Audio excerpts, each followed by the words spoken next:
Svoboda in zvestoba si torej ne nasprotujeta, ampak se podpirata od blizu, tako v medosebnih odnosih kot v družbenih. Pomislimo samo na škodo, ki jo v družbi globalne komunikacije povzročata večanje neizpolnjenih obljub na različnih področjih in prizanesljivost do nezvestobe dani besedi in sprejetim obveznostim, je dejal papež Frančišek med splošno avdienco na Trgu svetega Petra 21. oktobra. Spregovoril je o zvestobi ljubezni. Vsa družinska stvarnost je utemeljena na obljubah, je dejal in poudaril, da je družinska identiteta utemeljena na obljubi. Zakonska obljuba se po papeževih besedah razširi tudi na vse druge očete, matere in otroke, da bi z njimi podelili njihovo veselje in trpljenje v delu za skupno dobro.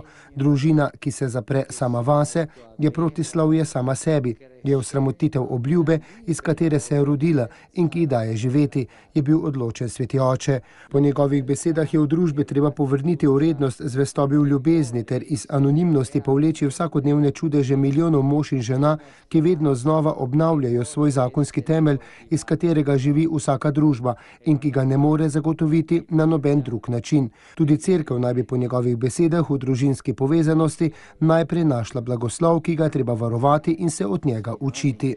L'onore alla parola data, la fedeltà alla promessa non si possono comprare e vendere. Non possono costringere con la forza, ma neppure. Spoštovanje dane besede in zvestoba obljubi se ne moreta kupiti in se ne moreta prodati.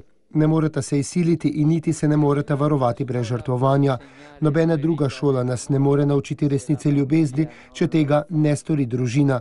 Noben zakon nam ne more naložiti lepote in dediščine tega zaklada človeškega dostojanstva, če se nam osebna vez med ljubeznijo in potomstvom ne zapiše v naše meso. In med splošno avdienco, ki je bila v času sinode o družini 21. oktobra, dejal papež Frančišek.